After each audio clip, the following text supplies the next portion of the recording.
بسم اللہ الرحمن الرحیم۔ اللہم صلی علی محمد وعلی آل محمد کما صلیت علی ابراہیم وعلی آل ابراہیم انک حمید مجید۔ اللہم بارک علی محمد وعلی آل محمد کما بارکت علی ابراہیم وعلی آل ابراہیم انک حمید مجید۔ السلام علیکم دوستو، سیرت النبی صلی اللہ علیہ وسلم کے سلسلہ میں ہم نے پچھلے بلاگ میں گفتگو کی تھی کہ ابو لہب نبی کا جو حقیقی چچا تھے، ان کا رویہ اچانک کیسے بدلتا ہے۔ دعوت پہ گھر پہ جب نبی صلی اللہ علیہ وسلم نے خاندان والوں کو اکٹھا کیا تو وہ اس نے حق میزبانی جو تھی وہ اس میں بھی مداخلت کی اور نبی اکرم صلی اللہ علیہ وسلم کو بات کرنے کا موقع نہ دیا، وہ خود بات کر کے اس تقریب کے جو مقاصد تھے اس کو حاصل کرنے نہ دیا گیا۔ کچھ دن میرے آقا صلی اللہ علیہ وسلم نے صبر فرمایا اور معاملے کی نزاکت کو دیکھتے ہوئے کچھ دن انتظار کیا، پھر دوبارہ انہوں نے سوچا کہ یہ جو ہے دعوت خاندان والوں کی دوبارہ کیجیے۔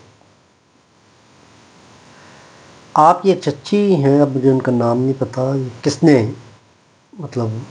ایک چچی نے یہ مشورہ دیا کہ اس دفعہ آپ ابو لہب کو نہ بلائیں۔ تو نبی اکرم صلی اللہ علیہ وسلم نے سارا غور فرمایا اس معاملے پر، کیونکہ ابو لہب جو ان کے چچا تھے وہ آپ کے ہمسائے میں رہتے تھے۔ وہ نبی اکرم صلی اللہ علیہ وسلم نے سوچا کہ یہ کیسے ممکن ہے کہ میں دور دراز کے ماموں چچا ان سب کو تو بلاؤں اور میرے بالکل ہمسائے میں ہیں اپنے حقیقی چچا، اور ان کو میں کیسے کس طرح ان کو الگ رکھا جا سکتا ہے۔ بہرحال نبی صلی اللہ علیہ وسلم نے فیصلہ کیا کہ نہیں، حضرت ابو لہب کو بھی بلایا جائے گا، اور ساتھ ان کے ذہن میں یہ بھی تھا کہ بے شک مخالفت وہ کر رہے ہیں، لیکن کبھی بھی مخالفت جو ہے موافقت میں بھی تبدیل ہو سکتی ہے۔ کوئی معاملہ، کوئی بات اگر ان کی سمجھ میں آ جاتی ہے تو تاہم وہ تو اب معاملہ جو تھا وہ قریش کے روبرو تھا۔ آپ نے دوسری دفعہ پھر جو اپنے قریبی عزیز تھے ان کو مدعو فرمایا اور ابو لہب کو بھی اس تقریب میں دوبارہ بلایا گیا۔ کھانے کے فوراً بعد نبی صلی اللہ علیہ وسلم نے خود بات کا آغاز کر دیا اور اپنے عزیزوں کو، اپنے رشتہ داروں کو کہا کہ جو کچھ میں آپ سے کہنے والا ہوں اس سے زیادہ بہتر، اس سے زیادہ نفع، اس سے زیادہ جو ہے وہ آپ لوگوں کے موافقت میں کوئی بات نہیں ہے، نہ کسی نے آج تک آپ سے کی ہوگی۔ جو میں پیغام لے کر آ رہا ہوں وہ یہ ہے کہ اس سے آپ کی دنیا بھی بڑی آسان اور فائدہ مند ہو جائے گی، اور آخرت بھی آپ کی آسان اور فائدے والی ہو جائے گی۔ صرف اس میں دو باتیں ہیں کہ ایک آپ نے میرے اللہ جی پر ایمان لانا ہے بلا شرکت غیرے، اور مجھ پر یعنی اللہ کے پیغمبر پر ایمان لانا ہے، اور اس کے نتیجے میں جو آخرت ہے آپ کی وہ اچھی ہو جائے گی، آپ کو اپنی جواب دہی کا احساس ہو جائے گا۔ جو بندہ اچھے عمل کرے گا اس کو وہاں پہ اچھا بدلہ ملے گا، جو برے عمل کرے گا اس کو دوزخ میں جانا پڑے گا۔ اور مجھے اس طرح کی باتیں تھیں کہ بالکل ایسے ہی ہے جیسے آپ سوتے ہو تو ایسے ہی موت ہوتی ہے، یا جب اٹھتے ہو تو اسی طرح کی آپ کی وہ زندگی ہوگی، وہ آپ کو دوبارہ زندہ کیا جائے گا، پھر آپ کے اچھے اعمال کا بدلہ دیا جائے گا، برے اعمال کی سزا دی جائے گی۔ اور یہ ساری باتیں آپ نے اپنے قبیلے والوں کو بتایا، اور اس ساری بات کے جواب میں سب سے پہلے حضرت ابو طالب، جو نبی اکرم صلی اللہ علیہ وسلم کی پرورش بھی آپ نے فرمائی تھی، تو سب سے پہلے جو ہے وہ بولتے، وہ بڑے بھی تھے قبیلے کے، وہ ابو لہب کے بڑے بھائی تھے، ابو لہب ان سے چھوٹے تھے، تو انہوں نے کہا کہ بھتیجے، میں سمجھتا ہوں جو بات آپ کر رہے ہیں وہ ایک مشکل ہے، لیکن بہرحال آپ کریں، ہم آپ کی مدد اس میں کریں گے، لیکن میں عبد المطلب کے دین کو چھوڑنے پہ اپنے آپ کو تیار نہیں پاتا۔ لیکن چونکہ وہ جو اگر قبائلیوں کی طرز زندگی کو دیکھا جائے تو اس میں یہ ہوتا تھا کہ ان کے بچے یا قبیلے کا کوئی بھی شخص جو تھا، اگر کوئی جرم بھی کر لیتا تھا تو وہ سب اس کے ساتھ ہوتے تھے، مطلب اس کے لیے لمبی لمبی جنگیں بھی لڑ لیا کرتے تھے۔ تو ابو لہب تو اس بات سے ڈرا رہا تھا کہ بھائی وہ ہمیں جو ہے ان کو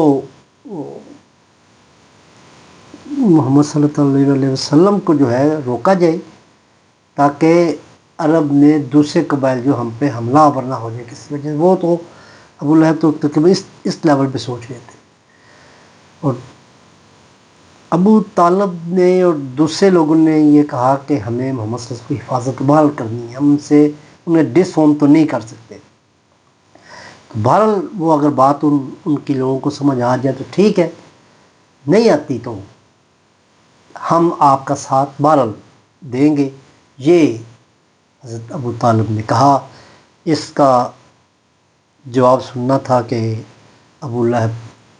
ویسے بھی جلدی غصے میں آ جانے والے تھے، تو ابو لہب نے بہت برا بھلا وہاں پہ کہا۔ اس نے کہا کہ میں تو ہر شکل میں یہ مخالفت کروں گا، میں نہیں چاہوں گا کہ ان کی وجہ سے ہمارے قبیلے پر کوئی آفت آئے، کوئی آنچ آئے، تو میں تو یہ جتنی ہو سکے گی مخالفت میں کروں گا۔ اور اس کا اعلان کرنے کے بعد اس نے واقعی ایک مخالفانہ جو تھا رویہ وہ اختیار کر لیا، اور انہوں نے اس بات کو سوچا ہی نہیں، مطلب اپنی ناک سے آگے وہ نہیں سوچ نہیں پاتے تھے، مطلب وہ غصے میں بہت وہ ہو جاتے تھے، سیخ پا ویسے بھی۔ تو وہ ان کو بات سمجھ میں نہ آئی تو انہوں نے کہا میں مخالفت، اس مخالفت کے نتیجے میں ان کے بیٹوں کے نکاح میں نبی صلی اللہ علیہ وسلم کی 2 بیٹیاں تھیں، تو ان دونوں کو انہوں نے اپنے بیٹے کو کہا کہ ان کو طلاق دیں، تو انہوں نے طلاق دے دی۔ تو اس کام میں، اس مخالفت میں جو ان کی جو ابو لہب کی وہ تھیں زوجہ، وہ بھی اس کام میں مخالفت میں وہ ابو لہب سے زیادہ آگے تھی۔ وہ نبی اکرم صلی اللہ علیہ وسلم کے راستے میں مطلب کیچڑ، اس طرح گندی چیزیں، خاک راکھ، وہ چیزیں ڈال دیا کرتی تھی تاکہ ان کو جتنی تکلیف ہو سکے۔ ایک اور کام کرتی تھی وہ ساتھ، تو اس نے نبی اکرم صلی اللہ علیہ وسلم کے متعلق کو گانے یا ہج وہ اس طرح کی بنائی تھی جو محفلوں میں وہ گاتی بھی تھی، سناتی بھی تھی۔ تو یہ ایک وہ اس سے 2 قدم آگے تھی، تو اسی لیے وہ پھر ان کی مخالفت کی بنا پر جو آپ کو سورہ ابی لہب جو تھی، جو آپ کو میں قرآن پاک میں نازل ہوئی، میں اس کا ترجمہ آپ کے سامنے رکھتا ہوں۔ ٹوٹ گئے ابو لہب کے ہاتھ اور نامراد ہو گیا وہ اس کا مال اور جو کچھ اس نے کمایا وہ اس کے کسی کام نہ آیا، ضرور وہ شعلہ زن آگ میں ڈالا جائے گا اور اس کے ساتھ اس کی جورو بھی لگائی بجائی کرنے والی اس کی گردن میں مونج کی رسی ہوگی۔ یہ تھا اس سورہ کا ترجمہ، اور یہ میرے لیے ایک مطلب یہ اس کے بعد ابو لہب جو ہے وہ 10 سال زندہ رہے۔ اس میں کہا گیا کہ وہ آگ میں ہی ڈالا جائے گا، مطلب وہ کسی بھی سطح پر اگر یہ اعلان کر دیتا جھوٹ سے سچ سے کہ میں ہی پہ ایمان لے آیا ہوں، تو ایمان والوں کو تو دوزخ سے نجات کا وہ تھا، تو وہ نبی صلی اللہ علیہ وسلم کے پیغام کو جھوٹا ثابت کر سکتا تھا۔ تاہم وہ 10 سال اس پیغام کے زندہ رہنے کے باوجود اس کیا کہتے ہیں اس صورت کے آنے کے 10 سال بعد تک وہ زندہ رہا، لیکن اس نے ایک دن بھی جھوٹ سے بھی ایمان لانے کی بات نہیں کی، اور وہ نامراد ہی رہا۔ تو یہ تھی وہ تبلیغ کا آغاز اور مخالفت کی شدت کہ نبی اکرم صلی اللہ علیہ وسلم کی دونوں بیٹیوں کو طلاق کے صدمے سے بھی گزرنا پڑا۔ وہ مخالفت میں یہ تھا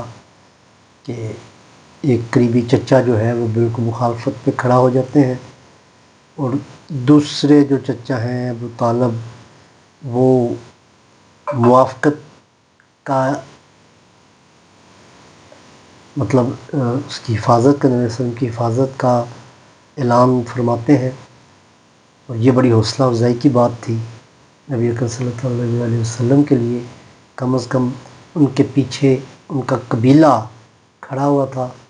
اور وہ وہاں کے عرب معاشرے میں عزت کی نگاہ سے دیکھا بھی جاتا تھا۔ بہرحال لیکن جو مخالفت تھی اس کا ان کو اندازہ ہو گیا کہ اب اس کے بعد مشکلات کا دور شروع ہونے والا ہے۔ باقی ہم اگلے گفتگو میں، اگلی نشست میں آگے چلیں گے کہ اس دعوت جو دوسری دعوت دی گئی تھی اس کے بعد کیا معاملات جو تھے میرے آقا صلی اللہ علیہ وسلم کو پیش آئے۔ اجازت دیجیے، السلام علیکم ورحمۃ اللہ وبرکاتہ۔